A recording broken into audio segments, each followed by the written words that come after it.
Bonjour à tous. Je vais me glisser très rapidement parce que ce que vient de dire Akram me paraît effectivement quelque chose qui relève de la schizophrénie qu'on est en train de vivre et que le régime s'est parfaitement utilisé. Je voudrais dire juste un mot sur la perception française, enfin des dirigeants français, après la remise du rapport Stora.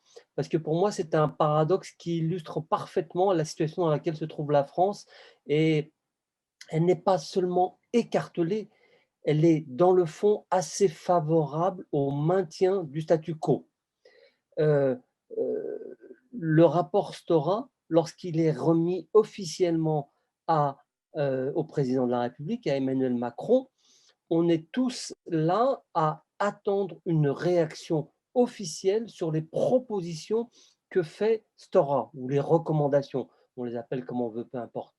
Et puis on se rend compte que dans un second temps, les critiques assez violentes, les attaques dans la presse ou sur les réseaux sociaux se font euh, jour sans qu'il n'y ait aucune réaction de la part de l'entourage de celui qui a demandé ce rapport. Et c'est à mettre en regard de ce que disait Emmanuel Macron au mois de décembre dans sa fameuse interview à Jeune Afrique, lorsqu'il parlait du président Tebboune comme étant celui qui incarne l'alternance et qu'il fallait soutenir à tout prix du point de vue de l'État français.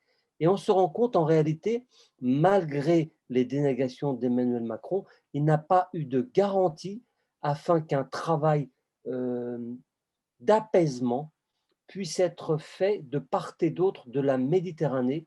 Il n'a eu qu'un engagement verbal de la part de son homologue algérien et on voit aujourd'hui à quel point c'est insuffisant et surtout à quel point l'homme de l'autre côté de la Méditerranée est totalement isolé, c'est-à-dire que rien, il n'a pas les troupes, il n'a pas les forces, il n'a pas non plus le brio pour imposer un regard ou une démarche qui pourrait permettre aujourd'hui un apaisement sur ces questions qui peuvent être réglées et tranchées pour un certain nombre d'entre elles, simplement en permettant aux chercheurs algériens, aux journalistes, aux universitaires, peu importe, d'avoir accès aux archives.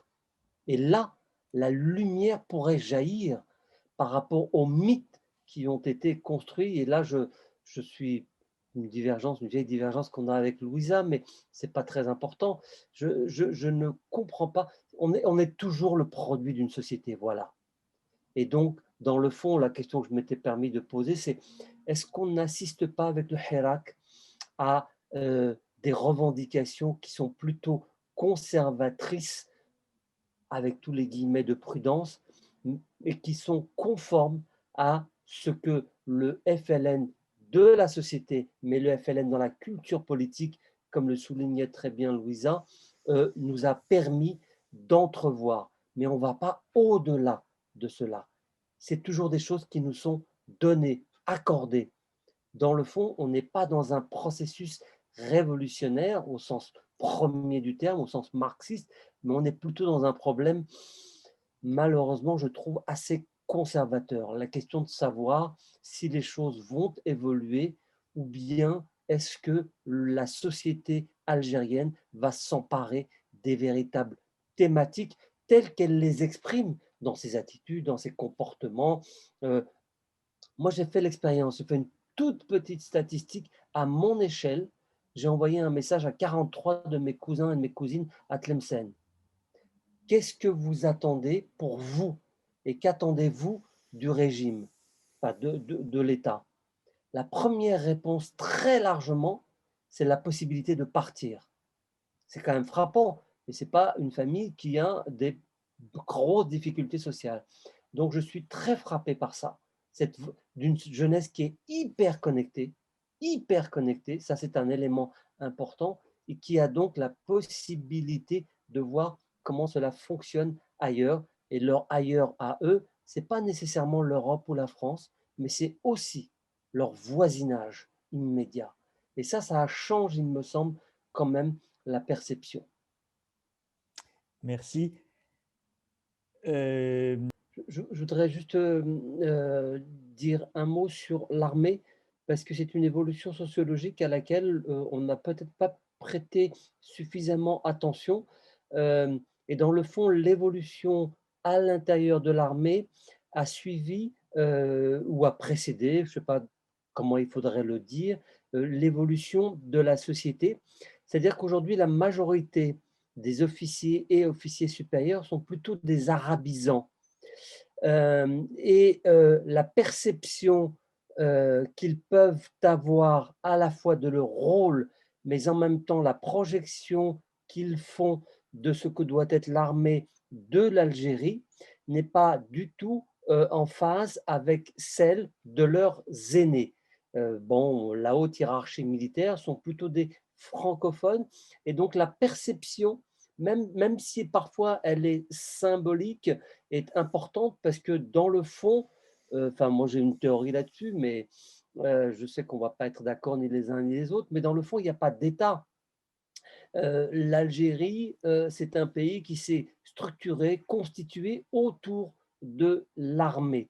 On n'a pas construit, on n'a pas cherché à construire un État et les institutions qui existent, elles n'ont pas de légitimité.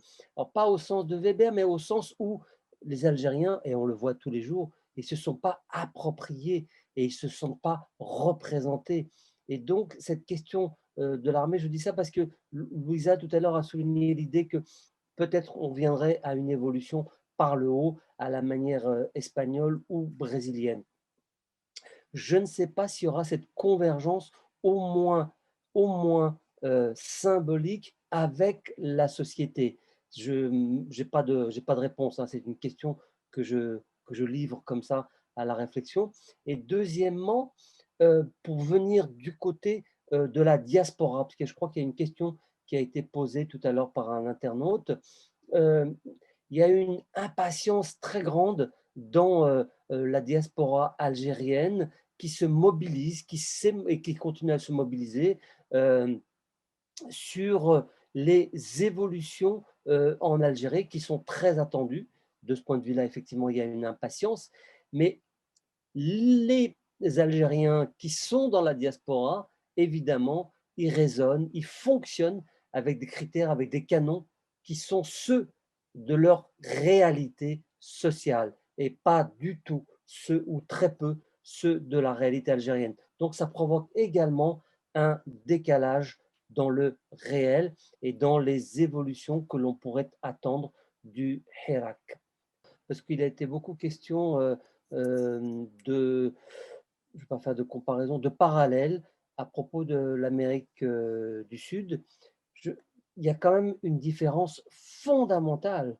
C'est qu'à propos de ce qui s'est passé en Amérique du Sud dans les années 90, il s'agissait d'un processus de réappropriation de la démocratie, c'est-à-dire dans les phases avant et après les phases de dictature militaire qu'a connue l'Amérique latine, il y a eu de véritables mouvements démocratiques, ce qui n'est pas le cas ici. En Algérie, nous n'avons jamais connu d'état de droit et nous n'avons jamais vécu dans une démocratie.